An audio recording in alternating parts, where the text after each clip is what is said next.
ಸದಾಶಿವಸಮಾರಂಭಾಂ ಶಂಕರಾಚಾರ್ಯಮಧ್ಯಮಾಂ ಅಸ್ಮದಾಚಾರ್ಯಪರ್ಯಂತಾಂ ವಂದೇ ಗುರುಪರಂಪರಾಂ ವಂದೇ ಗುರುಪರಂಪರಾಂ. ಭಗವದ್ಗೀತಾ. ಈ ಭಗವದ್ಗೀತಾ ವಿಚಾರದಲ್ಲಿ ನಮಗೆ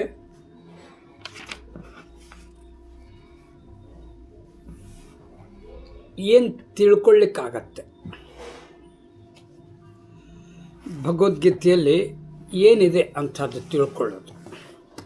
ಓಕೆ, ಅಂತ ತಿಳ್ಕೊಳ್ಳೋದು ಏನಿದೆಪ್ಪ ಅಂತ ಹೇಳಿದ್ದೆ ಆದರೆ, ಮೊದಲನೇದು ಈ ಭಗವದ್ಗೀತೆಯ ಚಿಂತನೆಯನ್ನು ಸ್ಕಾಂದ ಪುರಾಣದಲ್ಲಿ ಒಂದು ವಾಕ್ಯ ಹೇಳ್ತಾರೆ, ಒಂದು ಶ್ಲೋಕ ಹೇಳ್ತಾರೆ. ಎಷ್ಟು ಚಂದ ಇದೆ ಅಂತ ಹೇಳಿದ್ರೆ, ಗೀತಾಸಾರಮಿದಂ ಶಾಸ್ತ್ರಂ ಸರ್ವಶಾಸ್ತ್ರ ಸಮನ್ವಿತಂ ಯತ್ರ ಸ್ಥಿತಂ ಬ್ರಹ್ಮಜ್ಞಾನಂ ವೇದ ಶಾಸ್ತ್ರ ಸುನಿಶ್ಚಿತಂ ಅಂಥೇಳಿ ಸ್ಕಾಂದ ಪುರಾಣದಲ್ಲಿ ಅತ್ಯಂತಿಕವಾಗಿ ಏನು ಭಗವದ್ಗೀತೆಯ ರೂಪಣೆಯನ್ನು ಅಂದರೆ ಅದರ ರೂಪುರೇಷೆಯನ್ನು ಅನ್ನುವಂಥದ್ದು ಒಂದೇ ಒಂದು ಶ್ಲೋಕದಲ್ಲಿ ಮಾತಾಡಿಬಿಟ್ಟು, ಇದಂ ಶಾಸ್ತ್ರಂ ಗೀತಾಸಾರಂ ಯತ್ ಗೀತಾಸಾರಂ ಅಸ್ತಿ ತತ್ ಶಾಸ್ತ್ರಮೇವ ಇದಂ ಶಾಸ್ತ್ರಂ. ಈ ಭಗವದ್ಗೀತೆಯಲ್ಲಿ ಹೇಳಿರುವಂತಹ ಸಾರ, ವಿಷಯದ ಬಗ್ಗೆ ಪರಿಕಲ್ಪನೆ, ಆ ವಿಷಯವನ್ನು ತಿಳಿಸಿಕೊಡುವಂತಹ ಪದ್ಧತಿ. ನಿನ್ನೆ ನೋಡಿದ ಹಾಗೆ ಸಂವಾದ, ಕೃಷ್ಣಾರ್ಜುನರ ಮಧ್ಯದಲ್ಲಿ ಸಂವಾದ.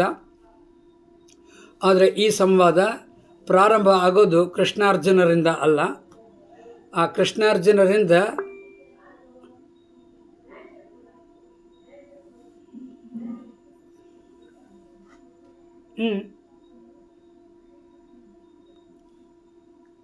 ಏನಾಯ್ತು, ಸೀತಾ ಏನಿಲ್ಲ, ಕೃಷ್ಣಾರ್ಜುನರಿಂದ ಏನು ಸಂವಾದ ರೂಪದಲ್ಲಿ ನಮಗೆ ಭಗವದ್ಗೀತೆ ಲಭ್ಯ ಆಗಿದೆ ಅಂತ ನೋಡ್ತಾ ಇದ್ದೀವಿ. ಅದು ಆ್ಯಕ್ಚುಲಿ ಪ್ರಾರಂಭ ಆಗೋದು ಧೃತರಾಷ್ಟ್ರ ಮತ್ತು ಸಂಜಯವರಿಂದ. ಧೃತರಾಷ್ಟ್ರ ಕೇಳ್ತಾನೆ, ಅದನ್ನು ಸಂಜಯ ಮಾತಾಡ್ತಾನೆ. ಈ ಪ್ರಕಾರ ಸಂವಾದ ರೂಪದಲ್ಲಿದೆ. ಆದರೆ ಧೃತರಾಷ್ಟ್ರ ಮತ್ತು ಸಂಜಯ ಮಾತಾಡೋ ರೀತಿ ಬೇರೆ, ಕೃಷ್ಣಾರ್ಜುನರು ಮಾತಾಡೋ ರೀತಿ ಬೇರೆ. ಆ ವಿಷಯನೇ ಬೇರೆ, ಈ ವಿಷಯನೇ ಬೇರೆ. ಇಷ್ಟು ಸುಂದರವಾಗಿ ಇಲ್ಲಿ ತಂದು ಕೊಟ್ಟಿದ್ದಾರೆ ಅಂತ ಹೇಳಿದ್ರೆ, ಮೊದಲನೇ ಅಧ್ಯಾಯದಲ್ಲಿ ಹೇಳಿಬಿಡ್ತಾರೆ ಏನಂತ ಹೇಳಿ, ಧೃತರಾಷ್ಟ್ರ ಉವಾಚ ಧರ್ಮಕ್ಷೇತ್ರೇ ಕುರುಕ್ಷೇತ್ರೇ ಸಮವೇತಾಯುತ್ಸವ ಮಾಮಕಾಃ ಪಾಂಡವಾಶ್ಚೈವ ಕಿಮಕುರ್ವತ ಸಂಜಯ. ಯುದ್ಧದ ಮಧ್ಯದಲ್ಲಿ ಏನು ಮಾಡ್ತಾರೆ ಅಂತೇಳಿ ಧೃತರಾಷ್ಟ್ರ ಕೇಳ್ತಾನೆ. ಆ ಕೇಳೋದ್ರ ಬಗ್ಗೆ ಉತ್ತರ ಕೊಡ್ತಾ ಸಂಜಯ ಹೇಳ್ತಾ ಹೋಗ್ತಾನೆ. ಅರ್ಥಾತ್ ಅಲ್ಲಿ ಯುದ್ಧಕ್ಷೇತ್ರ, ವಿಷಯ ಯುದ್ಧಕ್ಷೇತ್ರ. ಅಲ್ಲಿ ಸಂವಾದ ಅನ್ನಲಿಕ್ಕಿಂತ ಟೆಲಿವಿಷನ್ ಅಂತ ಹೇಳಿದ್ರೆ ಒಳ್ಳೆಯದು. ದೂರದರ್ಶನ ಎಲ್ಲೋ ನಡೀತಿರುವಂತಹ ಯುದ್ಧದ ಬಗ್ಗೆ ಮನೆಯಲ್ಲಿ ಕೂತ್ಕೊಂಡು ಧೃತರಾಷ್ಟ್ರ ಅದ್ರ ಬಗ್ಗೆ ಕೇಳಬೇಕು, ಅದ್ರ ಬಗ್ಗೆ ವಿಚಾರ ಮಾಡಬೇಕು ಅನ್ನುವಂಥ ರೀತಿಯಲ್ಲಿ ಅದು ಆ ವಿಷಯ. ಆದರೆ ಕೃಷ್ಣಾರ್ಜುನರ ಮಧ್ಯದಲ್ಲಿ ನಡೆಯುವಂತಹ ವಿಷಯ ಬಂದು ಯುದ್ಧದ ಬಗ್ಗೆ ಅಲ್ಲ. ನೋಡ್ಲಿಕ್ಕೆ ಹಾಗೇ ಅನ್ನಿಸ್ತದೆ. ಮೊದಲನೇ ಅಧ್ಯಾಯ, ಎರಡನೇ ಅಧ್ಯಾಯದ 8-9 ಶ್ಲೋಕಗಳವರೆಗೂ ಹಾಗೆ ಅನ್ನಿಸ್ತದೆ, ಅವರಿಬ್ಬರ ಮಧ್ಯೆ ಆ ಯುದ್ಧದ ಬಗ್ಗೆನೇ ಮಾತಾಡ್ತಾ ಇದ್ದಾರೆ ಅಂಥೇಳಿ. ಆದರೆ ಯಾವಾಗ ಅರ್ಜುನ ಶಿಷ್ಯಸ್ತೇಹಂ ಶಾಧಿಮಾಂ ತ್ವಾಂ ಪ್ರಪನ್ನಂ ಅಂಥೇಳಿ, ನಾನು ಶಿಷ್ಯನಾಗಿದ್ದೇನೆ, ನನಗೆ ವಿಚಾರವನ್ನು ತಿಳಿಸ್ಕೊಡು ಅನ್ನುವಂತಹ ರೀತಿಯಲ್ಲಿ ಹೇಳಿದಾಗ ಆ ಪರಮಾತ್ಮ 2ನೇ ಅಧ್ಯಾಯದ 11ನೇ ಶ್ಲೋಕದಿಂದ ಪ್ರಾರಂಭ ಮಾಡ್ತಾರೆ.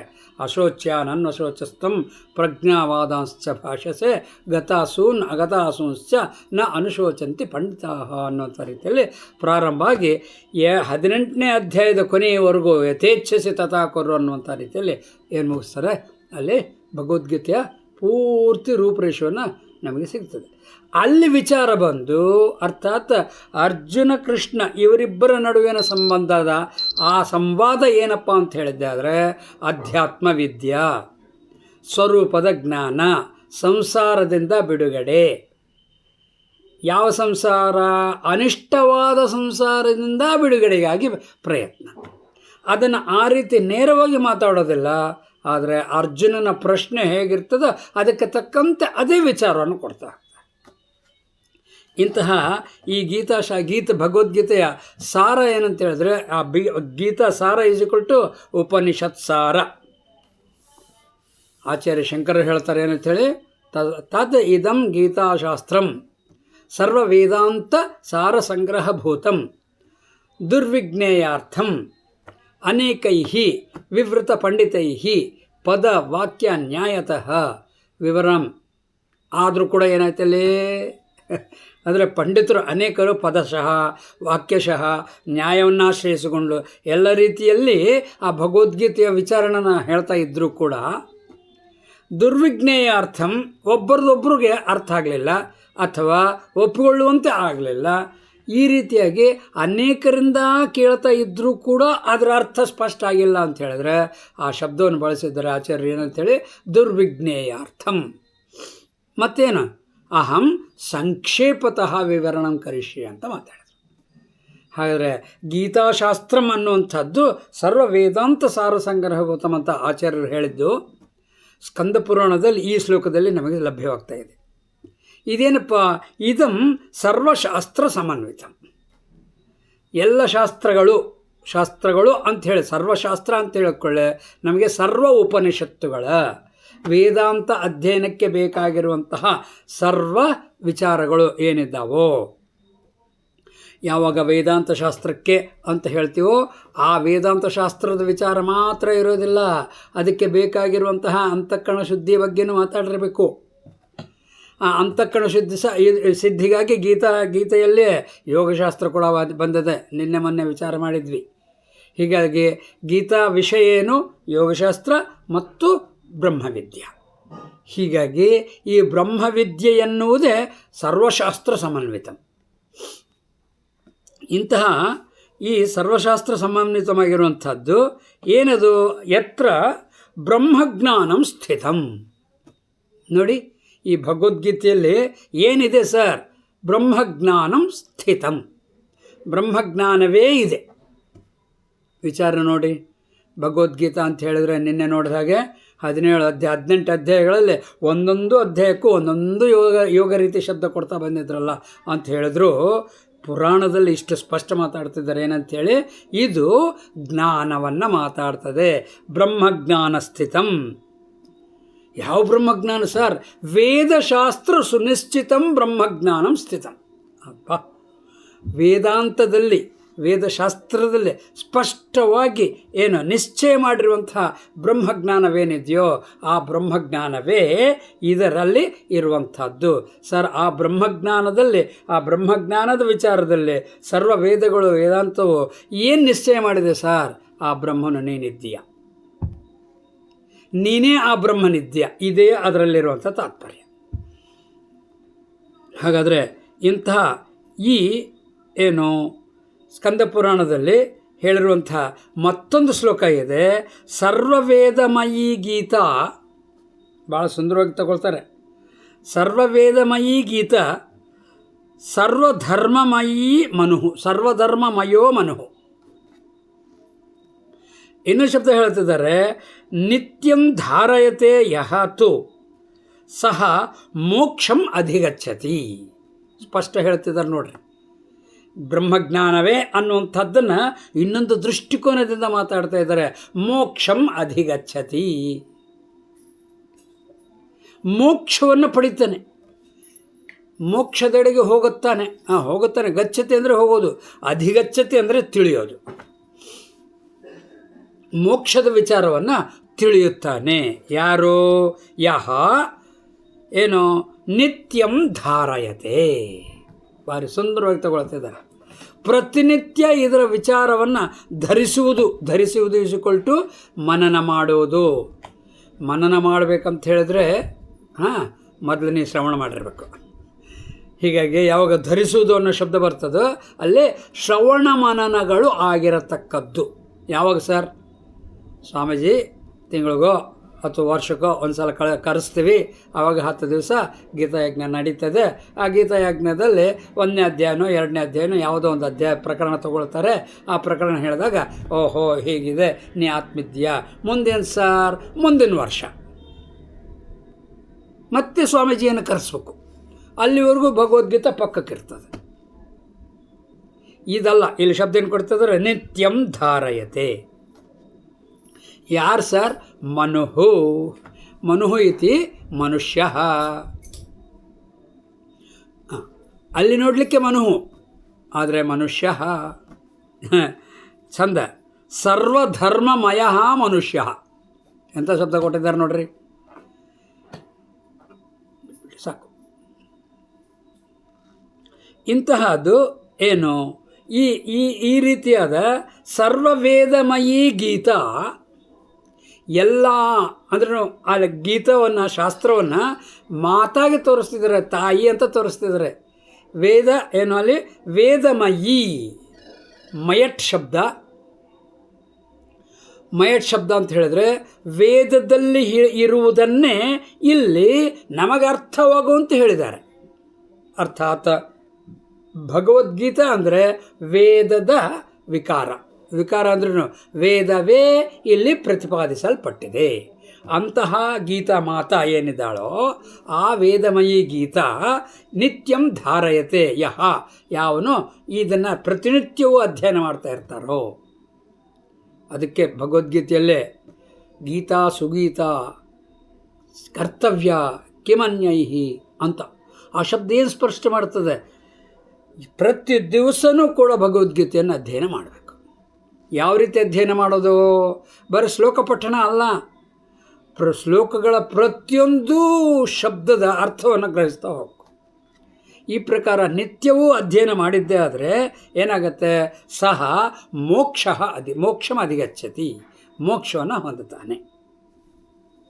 ಇಂತಹ ಗೀತೆಗೆ ನಮಗೆ ಏನಾಗಿದೆ ಅಂತ ಹೇಳಿದ್ರೆ ಬರೀ ಗೀತಾ ಗೀತಾ ಗೀತಾ ಅಂತ ಹೇಳ್ತಿದ್ವಿ. ಆದರೆ ಈ ಭಗವದ್ಗೀತೆಗೆ ನಮಗೆ 18 ಹೆಸರುಗಳಿದ್ದಾವೆ. ಒಂದಲ್ಲ, ಭಗವದ್ಗೀತೆಗೆ 18 ಹೆಸರುಗಳು ಇದ್ದಾವೆ. ಮೊದಲನೇದು ಗೀತಾ, ಎರಡನೇದು ಗಂಗಾ. ನೋಡಿ ಎಷ್ಟು ಹೆಸರುಗಳು ಬರ್ತಾವೆ ನೋಡಂತೆ, ಎಂತೆಂಥ ಹೆಸರುಗಳಿದ್ದಾವೆ. ಮೂರನೇದು ಬಂದು ಗಾಯತ್ರಿ, ನಾಲ್ಕನೇದು ಸೀತಾ, ಐದನೇದು ಸತ್ಯ, ಆರನೇದು ಸರಸ್ವತಿ, ಏಳನೇದು ಬ್ರಹ್ಮವಿದ್ಯೆ, ಎಂಟನೇದು ಬ್ರಹ್ಮವಲ್ಲಿ, ಒಂಬತ್ತನೇದು ತ್ರಿಸಂಧ್ಯ,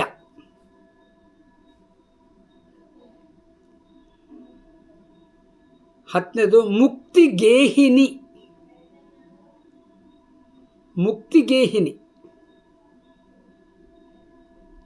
ನೆಕ್ಸ್ಟ್ ಅರ್ಧಮಾತ್ರ.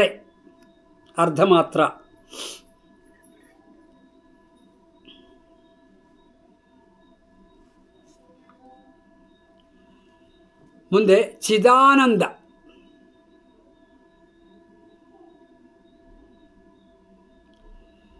ಅದ್ರ ಮುಂದೆ ಭವಗ್ನಿ,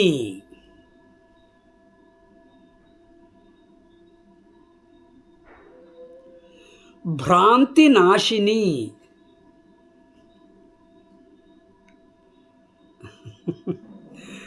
ವೇದತ್ರಯೀ,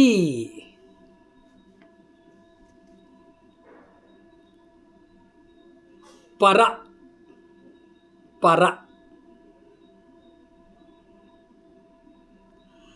ಅನಂತ,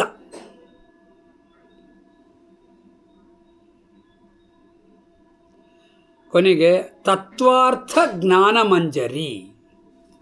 ಇಷ್ಟು ಹೆಸರುಗಳು ಭಗವದ್ಗೀತೆಗೆ ಹೇಳಿದ್ದಾರೆ. ಅಂದ್ರೇನು? ಒಬ್ಬೊಬ್ಬರು ಆ ಭಗವದ್ಗೀತೆಯನ್ನು ಯಾವ ದೃಷ್ಟಿಕೋನದಿಂದ ನೋಡ್ತಾ ಇದ್ದಾರೋ ಆ ಎಲ್ಲ ದೃಷ್ಟಿಕೋನಗಳಿಗೂ ಒಂದೊಂದು ಹೆಸರು ಬರ್ತಾ ಇದೆ ನಮಗೆ. ಹೀಗಾಗಿ ಗೀತೆ ಗಾಯನ ಮಾಡಲ್ಪಟ್ಟಿದ್ದು ಯಾವುದೋ ಅದು ಗೀತೆ. ಓಕೆ, ಗೀತೆ ಅಂದ್ರೇನು? ಗಾಯನ ಮಾಡಲ್ಪಟ್ಟದ್ದು. ಯಾವ ಈ ಭಗವದ್ಗೀತಾ ಶಾಸ್ತ್ರವನ್ನು ಗಾನ ಮಾಡಿದ್ದಾರೋ ಅಂಥದ್ದು ಗೀತೆ. ಇದು ದಕ್ಷಿಣಾಮೂರ್ತಿಯಿಂದ ನನ್ನವರೆಗೂ ಗುರು ಪರಂಪರೆಯಲ್ಲಿ ಸದಾ ಜ್ಞಾನದ ರೂಪದಲ್ಲಿ ಬಂದಿರುವಂಥ ಗಂಗಾ, ಜ್ಞಾನಗಂಗಾ. ಭಗವದ್ಗೀತಾ ಅಂದ್ರೇನು? ಜ್ಞಾನಗಂಗಾ. ಈ ಜ್ಞಾನಗಂಗಾ ವೇದದ ಅತ್ಯಂತ ಮುಖ್ಯವಾಗಿರುವಂತಹ ಗಾಯತ್ರಿ ಮಂತ್ರದ ಸ್ವರೂಪ. ಗಾಯತ್ರಿ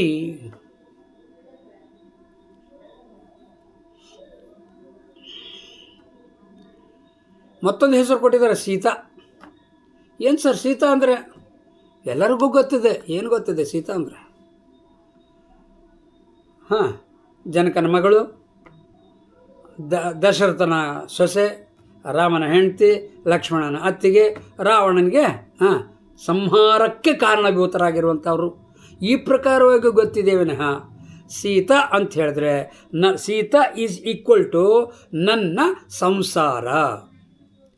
ಆ ಸಂಸಾರವನ್ನು ಹೇಗೆ ಅವರು ಗೆದ್ದುಕೊಂಡು ಬಂದಿದ್ದಾರೆ ಅದು ಸೀತಾ ತಾತ್ಪರ್ಯಕ್ಕೆ ಅರ್ಥ. ಸೀತಾ ಶಬ್ದಕ್ಕೆ ಅರ್ಥ ಸಂಸಾರವನ್ನು ಹೇಗೆ ಬಿಡುಗಡೆ ಮಾಡಿಕೊಂಡು ಬಂದಿದ್ದಾರೆ ಎನ್ನುವುದರೆ ಸತ್ಯ ಇರುವ ಸಂಗತಿಯನ್ನೇ ತಿಳಿಸುತ್ತದೆ. ಆದ್ದರಿಂದ ಸತ್ಯ. ಇನ್ನು ಮುಂದಿಂದು ಸರಸ್ವತಿ. ಸರಸ್ವತಿ ನಾವು ಜಾಸ್ತಿ ಹೇಳೋ ಅವಶ್ಯಕತೆ ಇಲ್ಲ. ಯಾಕಂತ ಹೇಳಿದ್ರೆ ಸರಸ್ವತಿ ವಾಗ್ದೇವತಾ. ಯಾವ ವಾಕ್ ಇದ್ದರೆ ಮಾತ್ರ ಸಂವಾದವೂ ಸಾಧ್ಯವೋ, ಯಾವ ವಾಕ್ ಇದ್ದರೆ ಮಾತ್ರ ಗಾಯನವೂ ಸಾಧ್ಯವೋ, ಯಾವ ವಾಕ್ ಇದ್ದರೆ ಜ್ಞಾನ ಗಂಗಾ ಪ್ರವಾಹವೂ ಸಾಧ್ಯವೋ ಅಂತಹ ಆ ವಾಕ್ ಅಧಿಷ್ಠಾತ್ರಿ ಯಾರು? ಸರಸ್ವತಿ. ಆ ಹೆಸರು ಇಲ್ಲಿ. ಮುಂದೆ ಬ್ರಹ್ಮವಿದ್ಯಾ ಈಗಾಗಲೇ ನೋಡಿದ್ವಿ. ಭಗವದ್ಗೀತೆಯ ವಿಷಯವೇ ಬ್ರಹ್ಮವಿದ್ಯಾ. ಸರ್ ಯೋಗಶಾಸ್ತ್ರ ಅಂತ ಹೇಳಿದ್ರಲ್ಲ ಸರ್, ಯೋಗಶಾಸ್ತ್ರವು ಬ್ರಹ್ಮವಿದ್ಯೆಗೆ ಅನುಕೂಲವಾಗುವಂತಹ ಮನಸ್ಥಿತಿಯನ್ನು ಸಿದ್ಧಪಡಿಸುವಂಥದ್ದು ಅಷ್ಟೇ. ಆ ಮನಸ್ಸು ಯಾಕೆ ಬೇಕು? ಬ್ರಹ್ಮವಿದ್ಯೆಗೆ. ಆದ್ದರಿಂದ ಗೀತಾ ಭಗವದ್ಗೀತಾ ಶಾಸ್ತ್ರಕ್ಕೆ ಹೆಸರು ಬ್ರಹ್ಮವಿದ್ಯಾ. ಇದು ಭಗವದ್ಗೀತೆಯಲ್ಲಿ ಮುಖ್ಯವಾದ ವಲ್ಲಿ. 18 ಅಧ್ಯಾಯಗಳಿದ್ದರೂ ಕೂಡ 18 ಅಧ್ಯಾಯಗಳಲ್ಲಿ ಒಂದೊಂದು ದೃಷ್ಟಿಕೋನದಿಂದ ಮಾತಾಡ್ತಾ ಇದ್ದರೂ ಕೂಡ ಅದಷ್ಟು ಸೇರಿಸಿ ಒಂದೇ ಒಂದು, ಅದು ತತ್ವಮಸಿ. ಅದು ಆ ತತ್ವಮಸಿ ವಿಚಾರವನ್ನು ತಿಳಿಸ್ಕೊಡುವಂಥದ್ದು ಇದು. ಯಾವುದಿದು? ಭಗವದ್ಗೀತಾ. ಶಬ್ದ ಏನು ಕೊಟ್ವಿ? ಬ್ರಹ್ಮವಲ್ಲಿ. ಇನ್ನು ತ್ರಿಸಂಧ್ಯಾ ಅಂತ ಒಂದು ಹೆಸರು ಕೊಟ್ಟಿದ್ದಾರೆ. ಅರ್ಥಾತ್ ಯಾರು ಈ ಭಗವದ್ಗೀತೆಯನ್ನು ಪ್ರತಿನಿತ್ಯ 3 ಸಲ ಅಧ್ಯಯನ ಮಾಡ್ತಾರೋ, ಪಠನ ಮಾಡ್ತಾರೋ ಅಂಥವರಿಗೆ ಇಂತಿಂಥ ಪುಣ್ಯ ಲಭಿಸ್ತದೆ ಅನ್ನುವಂಥ ರೀತಿಯಲ್ಲಿ ಏನು ಫಲಾಪೇಕ್ಷಿಯಾದಂಥವನ ದೃಷ್ಟಿಕೋನದಿಂದ ಬಂದಿರುವಂಥ ಶಬ್ದ ತ್ರಿಸಂಧ್ಯಾ. ಏನು ಫಲ? ನಾವು ಸಂಧ್ಯಾ ಅಂತ ಹೇಳ್ಕೊಳ್ಳೆ ಅರ್ಥ ಮಾಡ್ಕೋಬೇಕು. ಸಂಧ್ಯಾ ವಂದನೆ ಅನ್ನುವಂಥ ಶಬ್ದವನ್ನು ತಗೊಂಡಿದೆ. ಅಲ್ಲಿ 2 ಕಾಲಗಳ ಸಂಧಿ ಸಮಯದಲ್ಲಿ, ಒಂದು ರಾತ್ರಿ ಇನ್ನೊಂದು ಹಗಲು, ಮಧ್ಯಕಾಲ. ಹಗಲು ಮತ್ತು ಮಧ್ಯಾಹ್ನ ಮಧ್ಯಕಾಲ, ಮಧ್ಯಾಹ್ನ ಮತ್ತು ರಾತ್ರಿ ಸಾಯಂಕಾಲ. ಸೊ ಆ ಸಂಧಿ ಅರ್ಥಾತ್ ದಿವಸಕ್ಕೆ 24 ಗಂಟೆಗಳನ್ನು 6 ಗಂಟೆಗಳಂತ ಡಿವಿಷನ್ ಮಾಡಿದ್ರೆ ಮಧ್ಯದಲ್ಲಿ ಬರೋದು 3 ಪಾಯಿಂಟ್ಸ್. ಈ 3 ಸಮಯದಲ್ಲಿ ನಾನು ಪಠನ ಮಾಡಿದ್ದೆ ಆದರೆ ನನಗೆ ಏನಾಗತ್ತೆ? ನನ್ನಲ್ಲಿರುವಂತಹ ಕಷ್ಟ ನಷ್ಟಗಳೆಲ್ಲವೂ ಕೂಡ 6 ಗಂಟೆಗಳ ಕಾಲ ಅದರಿಂದ ನಾನು ಎದುರಿಸಿಕೊಳ್ಳಲಿಕ್ಕೆ ಬೇಕಾಗಿರುವಂಥ ಧೈರ್ಯವು ನನಗೆ ಸಿಗ್ತದೆ, ಸಾಮರ್ಥ್ಯ ನನಗೆ ಸಿಗ್ತದೆ. ಈ ರೀತಿಯಾಗಿ 3 ಕಾಲಗಳಲ್ಲಿಯೂ ಕೂಡ ಹೇಳತಕ್ಕಂತಹ ಭಗವದ್ಗೀತಾ ಇದು ತ್ರಿಸಂಧ್ಯಾ. ಇದನ್ನು ಪಠನ ಮಾಡ್ತಾ ಅಧ್ಯಯನವನ್ನು ಅರ್ಥಸಹಿತವಾಗಿ ಮಾಡ್ತಾ ಇದ್ದಿದ್ದೆ ಆದರೆ ಬ್ರಹ್ಮವಿದ್ಯೆ ಆದ್ದರಿಂದ ಅದು ಏನು ಮಾಡ್ತಾಯಿದೆ ಸರ್? ನನಗೆ ಮೋಕ್ಷವನ್ನು ತಂದುಕೊಡ್ತದೆ. ಆದ್ದರಿಂದ ಮುಕ್ತಿಗೇಹಿನಿ, ಮುಕ್ತಿಯೆಡೆಗೆ ಕರೆದುಕೊಂಡು ಹೋಗುವಂಥದ್ದು ಯಾವುದೋ ಅದು ಭಗವದ್ಗೀತಾ. ಮುಕ್ತಿಗೇಹಿನಿ.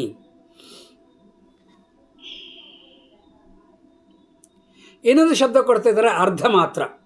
ಏನು ಸರ್ ಅರ್ಧ ಮಾತ್ರ? ಅರ್ಧ ಮಾತ್ರ ಅಂತ ಹೇಳಿದ್ಕೊಳ್ಳೆ ನಮಗೆ ಟ್ಯಾಬ್ಲೆಟ್ನಲ್ಲಿ ಅರ್ಧ ಅಂತ ಅನ್ನಿಸ್ತದೆ. ಮಾತ್ರ ಅಂದರೆ ಟ್ಯಾಬ್ಲೆಟ್ ಓದೋಲ್ಲ ಇಂಗ್ಲೀಷ್ನಲ್ಲಿ. ಅರ್ಧ ಮಾತ್ರ, ಹಾಫ್ ಟ್ಯಾಬ್ಲೆಟ್. ಹಾಗಿಲ್ಲ. ಭಗವದ್ಗೀತಾ ವಿಷಯವು 2 ವಿಷಯಗಳಿಂದ ಕೂಡಿದೆ ಅಂತ ಹೇಳಿದ್ವಿ. ಒಂದು ಯೋಗಶಾಸ್ತ್ರ, ಇನ್ನೊಂದು ಬ್ರಹ್ಮವಿದ್ಯೆ. ಇದ್ದರೂ ಕೂಡ ಮುಖ್ಯ ಅರ್ಥ ಏನು? ಬ್ರಹ್ಮವಿದ್ಯೆ. ತಸ್ಮಾತ್ ಅರ್ಧ ಮಾತ್ರ. ನೋಡಿ, ಇದು ಅರ್ಧ ಮಾತ್ರ ಅಂತ ಕರಿತಿದ್ದಾರೆ. ಬ್ರಹ್ಮವಿದ್ಯೆಯೇ ಅರ್ಧ ಮಾತ್ರ ಶಬ್ದಕ್ಕೇನು? ಬ್ರಹ್ಮವಿದ್ಯೆಯೇ. ಬ್ರಹ್ಮವಿದ್ಯಾ ಸ್ವರೂಪ ಅರ್ಧ ಮಾತ್ರ ಅಂತ ಹೇಳಿಲ್ಲ ಇಲ್ಲಿ. ಓಕೆ, ಭಗವದ್ಗೀತಾ ಅದು ಬ್ರಹ್ಮವಿದ್ಯೆಯನ್ನು ಬ್ರಹ್ಮವಲ್ಲಿ ರೂಪದಲ್ಲಿ ನಮಗೆ ಕೊಡ್ತಾ ಇದೆ. ಜೊತೆಗೆ ಯೋಗಶಾಸ್ತ್ರವನ್ನು ಕೂಡ ತಗೊಂಡಿದೆ. ಹೀಗಾಗಿ ನಾವು ಭಗವದ್ಗೀತಾ ಅಧ್ಯಯನ ಮಾಡೋ ಕಾಲಕ್ಕೆ 2 ಮಾತಾಡಬೇಕಾಗ್ತದೆ. ಯೋಗಶಾಸ್ತ್ರವನ್ನು ಮಾತಾಡಬೇಕಾಗತ್ತೆ, ಬ್ರಹ್ಮಜ್ಞಾನವನ್ನು ಕೂಡ ಮಾತಾಡಬೇಕಾಗತ್ತೆ. ಆದ್ದರಿಂದ ಮುಂದೆ ಶಬ್ದ ಕೊಡ್ತಾ ಇದ್ದಾರೆ, ಚಿದಾನಂದ. ಯಾರ ಈ ಬ್ರಹ್ಮವಿದ್ಯೆಯನ್ನು ಅಥವಾ ಈ ಭಗವದ್ಗೀತೆಯನ್ನು ಯಾವನು ತನ್ನ ಧರ್ಮವಾಗಿ ನೋಡ್ತಿರ್ತಾನೋ, ಮೇಲೆ ಸ್ಕಂದ ಪುರಾಣದಲ್ಲಿ ಹೇಳಿದಂತೆ ಯಾವನು ಈ ಪ್ರಕಾರವಾಗಿ ತನ್ನದಾಗಿ ತಾನು ಧರಿಸುತ್ತಾ ಇರ್ತಾನೋ ಅಂಥವನು ಏನಾಗ್ತಾ ಇದೆ, ಆ ಶಬ್ದಗಳ ತಾತ್ಪರ್ಯದಲ್ಲಿ ಇರುವ ಅನಂತ ಚೈತನ್ಯನು ನಾನೇ ಅಂತ ಗುರುತಿಸ್ತೇನೆ. ಚಿತ್ತ ಸ್ವರೂಪ ಆನಂದ ಸ್ವರೂಪ. ನಾನು ಹುಡುಕುತ್ತಿರುವಂತಹ ನಿತ್ಯ ಆನಂದವು ನಾನೇ ಅನ್ನುವ ಅರಿವಿನಿಂದ ಕೂಡಿರುವಂಥದ್ದು ಯಾವುದೋ ಅದು ಚಿದಾನಂದ.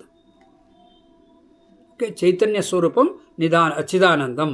ಮತ್ತು ಭವಗ್ನಿ ಅಲ್ಲ, ಹೌದು, ಭವಗ್ನಿ ಭವವನ್ನು ತೆಗೆದು ಹಾಕುವಂಥದ್ದು, ಭವವನ್ನು ನಾಶ ಮಾಡುವಂಥದ್ದು. ಭವ ಅಂದ್ರೇನು? ಸಂಸಾರ. ಭವಸಾಗರ ಅಂತ ಕರೆದಿದ್ದಾರೆ. ಸಂಸಾರ ಸಾಗರ. ಯಾಕೆ ಸಾಗರ ಕರೆದಿದ್ದಾರೆ? ಅದಕ್ಕೆ ಕೊನೆ ಕಾಣೋದಿಲ್ಲ ಅಂತ ಅರ್ಥ ಅಷ್ಟೆ. ಸಾಗರ ಶಬ್ದಕ್ಕೆ ಕೊನೆ ಕಾಣೋದಿಲ್ಲ. ಎಷ್ಟು ಜನ್ಮಗಳು ಹೋದರೂ ಇನ್ನೂ ಜನ್ಮಗಳು ಮುಂದೆ ಬರ್ತಾನೆ ಇರ್ತಾರೆ. ನಾ ಸಮುದ್ರದಲ್ಲಿ ಎಷ್ಟು ಮುಂದಕ್ಕೆ ಹೋದರೂ ಕೂಡ ನನಗೆ ಆಚೆ ದಡ ಕಾಣಿಸೋದಿಲ್ಲ. ಹೇಗೋ ಸಂಸಾರದಲ್ಲಿ ನಾನು ಎಷ್ಟೆಷ್ಟು ಕಷ್ಟಪಟ್ಟು ಮೇಲೆ ಬರ್ತೀನಿ ಅಂದರೂ ಕೂಡ ನನ್ನ ಸಂಸಾರ ಎಂಡಾಗೋದಿಲ್ಲ. ಆದ್ದರಿಂದ ಅಂತಹ ಭವ ಸಮುದ್ರ ಅಥವಾ ಏನೋ ಭವಸಾಗರವನ್ನು ಘ್ನಿ ಅಂದ್ರೆ ಘ್ನಂತಿ ಇತಿ ಘ್ನಿ ಅಂದರೆ ನಾಶ ಮಾಡ್ತದೆ, ಅದನ್ನು ಹೊಡೆದು ಹಾಕ್ತದೆ ಅನ್ನುವಂಥದ್ದು ಯಾವುದೋ ಅದು ಭಗವದ್ಗೀತಾ. ಇನ್ನು ಏನೋ ಭ್ರಾಂತಿನಾಶಿನಿ. ಚಂದ ಇದು ಕೂಡ. ನಾನು ಸಂಸಾರಿ, ನಾನು ದುಃಖಿ, ನಾನು ನರಳುವವನು, ನನಗೆ ಸಮಸ್ಯೆ ಇದೆ, ನಾನೇ ಸಮಸ್ಯೆ ಅಂತ ಯಾವನು ತಿಳಿದಿದ್ದಾನೋ ಅದಷ್ಟು ಕೂಡ ಹೌದೇನಪ್ಪ ಚಿಂತನೆ ಮಾಡು ಅಂತ ಕೇಳ್ತಾ ಇದೆ ಶಾಸ್ತ್ರ. ಯಾಕ್ರೆ ಹಾಗೆ ಹೇಳ್ತೀರಿ ಅಂತ ಹೇಳಿದ್ರೆ, ಯಾವ ಆ ಹಗ್ಗವನ್ನು ನೋಡಿ ಸರ್ಪವು ಅಂತ ಭ್ರಾಂತಿಗೊಂಡಿದ್ಯೋ ಆ ರೀತಿ ಇರುವ ಚೈತನ್ಯವನ್ನೇ ನೀನು ವಿಶ್ವ, ಆ ವಿಶ್ವದಲ್ಲಿ ನೀನು ಜೀವ, ಈ ಜೀವನಾದ ನೀನು ಸಂಸಾರವನ್ನು ವಿಶ್ವದ ಜೊತೆಗೆ ಇಟ್ಟುಕೊಂಡು ಕೂತಿದ್ಯಾ ಅಂತ ನೀನು ಅಂದುಕೊಂಡಿದ್ಯೋ ಅದು ಸರ್ಪದಂತೆ. ರಜ್ವಾಂ ಭುಜಂಗಮ ಇವ.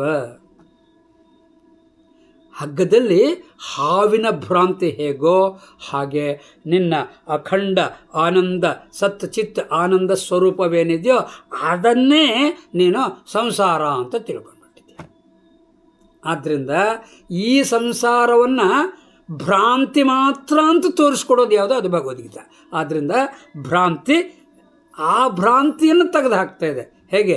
ತತ್ವಮಸಿ ಮಹಾವಾಕ್ಯಗಳ ಮೂಲಕ ಉಪನಿಷತ್ತನ ಸಾರವನ್ನೇ ತಿಳಿಸ್ತಾ ಏನು ಮಾಡ್ತಾಯಿದೆ ಭಗವದ್ಗೀತಾ?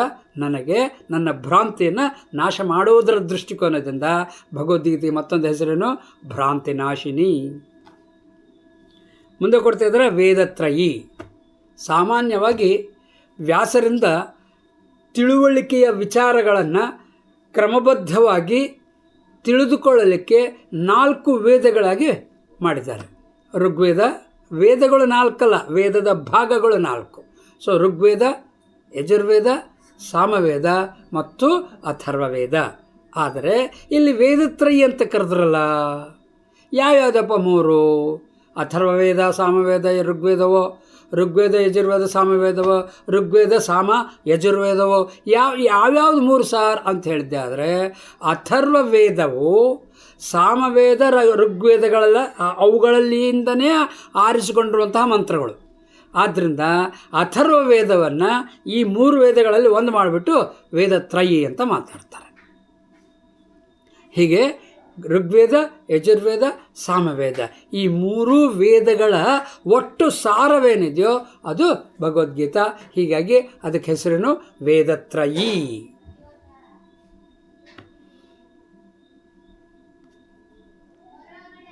ಇದು ಲೌಕಿಕ ವಿದ್ಯೆ ಅಲ್ಲ. ಮತ್ತು ಯಾವುದು ಸರ್? ಅಲೌಕಿಕ ವಿದ್ಯೆ. ಅರ್ಥಾತ್ ಈ ಲೋಕದಲ್ಲಿ ಆಗಲಿ ಪರಲೋಕಗಳಲ್ಲಿ ಆಗಲಿ ಲಭಿಸುವಂತಹ ವಿಷಯದಂತೆ ವಿದ್ಯೆ ಅಲ್ಲ. ಮತ್ತೇನು ಸರ್ ಇದು? ವಿದ್ಯೆಯನ್ನು ಬಯಸಿ ಬಂದಿರುವವನ ಬಗ್ಗೆ ವಿದ್ಯೆ. ವಿದ್ಯೆಯನ್ನು ಬಯಸಿ ಬಂದಿರುವವನ ಬಗೆಗಿನ ವಿದ್ಯೆ. ಆದ್ದರಿಂದ ಇದು ಪರಾವಿದ್ಯಾ. ಆ ಪರಾವಿದ್ಯಾ ಅನ್ನುವಂಥ ದೃಷ್ಟಿಕೋನದಿಂದ ಭಗವದ್ಗೀತೆಗೆ ಪರ ಅಂತ ಹೆಸರು. ಓಕೆ, ಮುಂದಿನ ಅನಂತ. ಭಾಳ ಸುಂದರವಾದ ಶಬ್ದ ತಗೊಂಡಿದ್ದಾರೆ. ಯಾರು ಆ ಬ್ರಹ್ಮತತ್ವವನ್ನು ನಾನೇ ಬ್ರಹ್ಮನಿದ್ದೀನಿ ಅಂತ ತಿಳ್ಕೊಂಡಾಗ ಅಲ್ಲಿ ಏನಾಗ್ತಾ ಇದೆ? ತನಗಿಂತ ಬೇರೆಯಾದ ಬ್ರಹ್ಮನು ಅಂತ ತಿಳಿತಾ ಇಲ್ಲವಲ್ಲ. ಬೇರೆಯಾದ ಬ್ರಹ್ಮನು ಅಂತ ತಿಳಿದಿದ್ದೇ ಆದರೆ ಬ್ರಹ್ಮನು ನಾನಾಗೋದಿಲ್ಲ, ನಾನು ಬ್ರಹ್ಮನಾಗೋದಿಲ್ಲ. ಅಂತಸಹಿತಂ. ಆದರೆ ಯಾರು ತತ್ವವನ್ನು, ಈ ಜ್ಞಾನಗಂಗೆಯನ್ನು, ಸರಸ್ವತಿಯ ಸ್ವರೂಪವಾಗಿರುವಂತಹ ಈ ಭಗವದ್ಗೀತೆಯನ್ನು ಯಾರು ಸರಿಯಾದ ರೀತಿಯಲ್ಲಿ ಉಪನಿಷತ್ತುಗಳ ಸಾರವನ್ನು ಯಾವ ಆ ಸದ್ಗುರು ದಕ್ಷಿಣಾಮೂರ್ತಿಯಿಂದ ಹಿಡಿದು ಇಲ್ಲಿವರೆಗೂ ಪರಂಪರಾನುಗತವಾಗಿ ಬಂದಿದೆಯೋ ಈ ವಿದ್ಯೆಯನ್ನು ತಿಳಿತಾರೆ.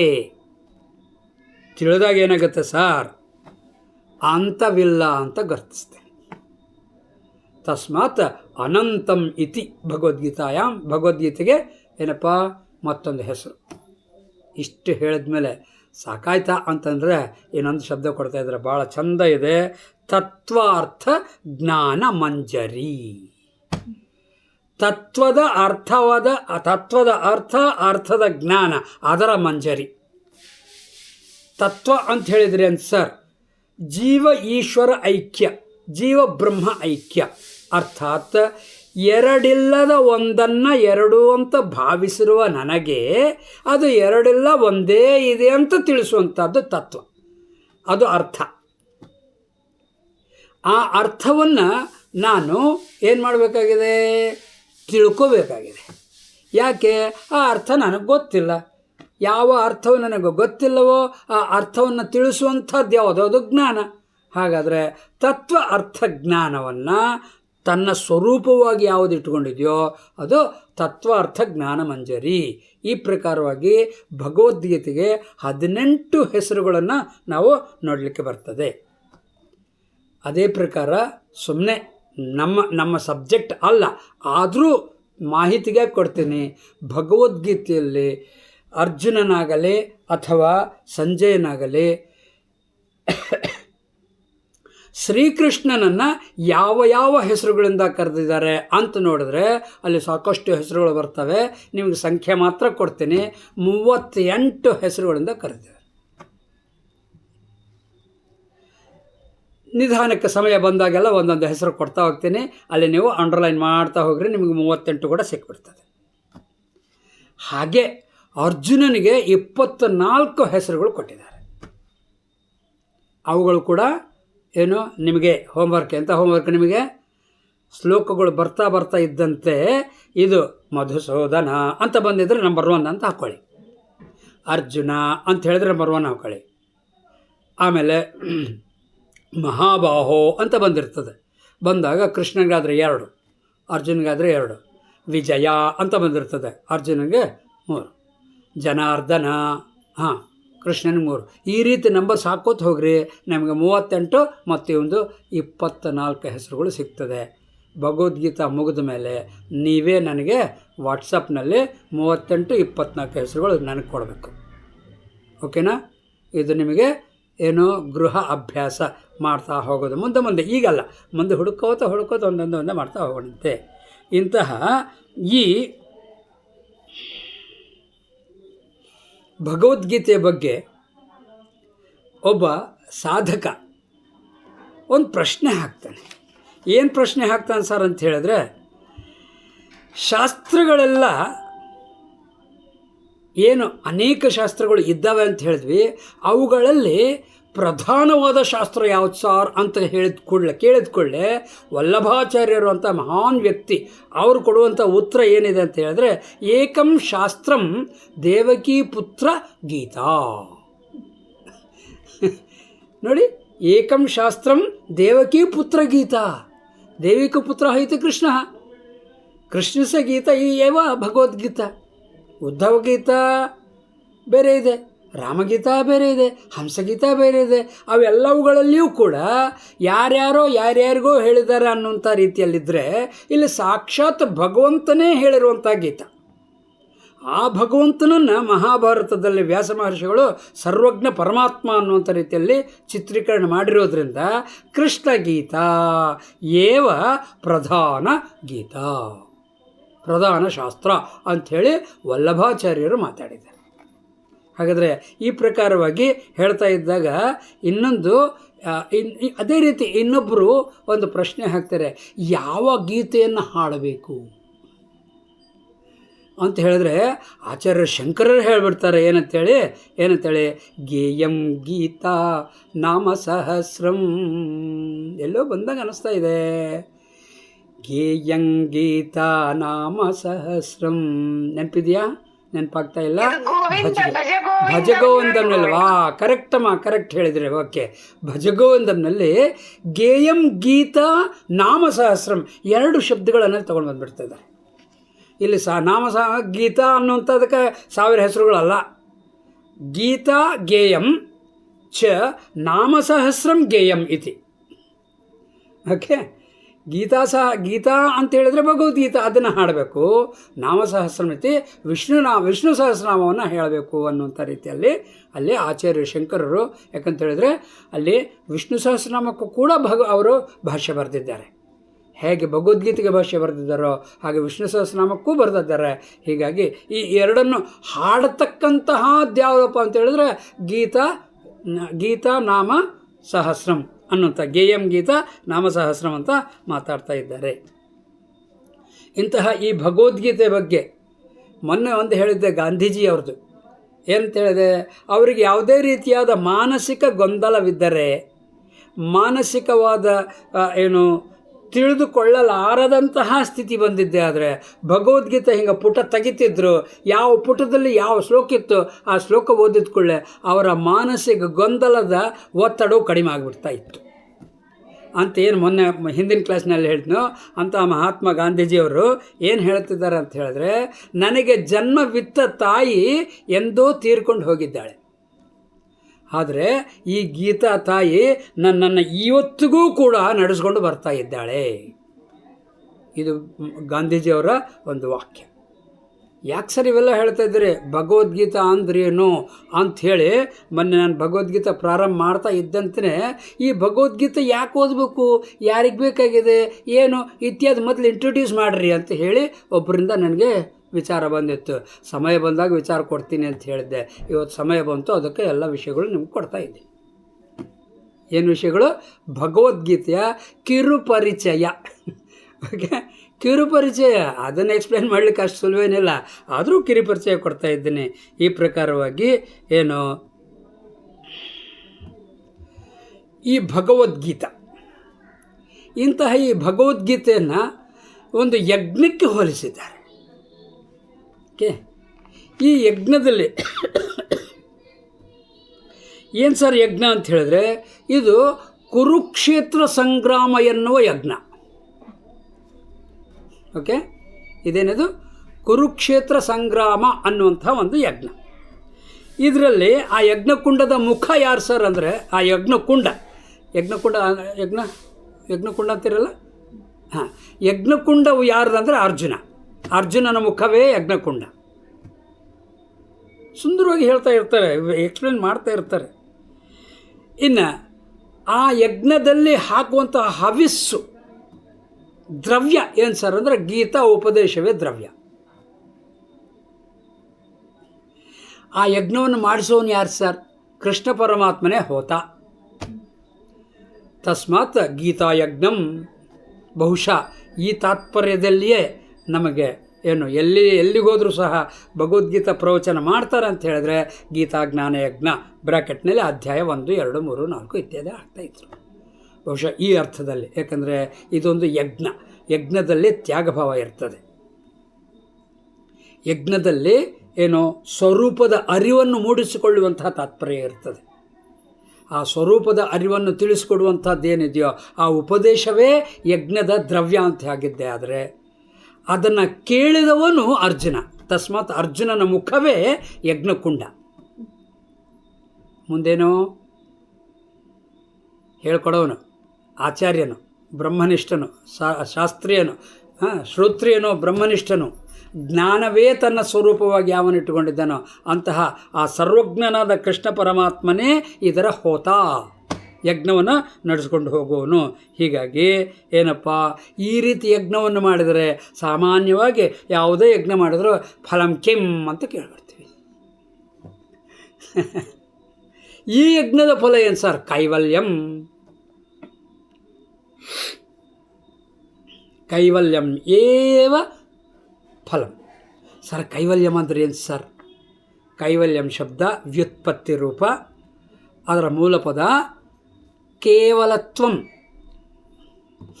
ಕೇವಲ ಅಂದರೆ ಏನು ಸರ್? ಕೇವಲ ಅಂತ ಹೇಳಿದ್ರೆ ಒಂದೇ ಅಂತ ಅರ್ಥ, ಎರಡನೇದಿರೋದಿಲ್ಲ. ಏನಾಯ್ತು? ಒಂದೇ ಇರೋದೇನು ಸರ್? ಉಪನಿಷತ್ತು ಹೇಳಿತ್ತು, ಚಾಂದೋಗ್ಯ ಏನೇನು ಹೇಳ್ತು?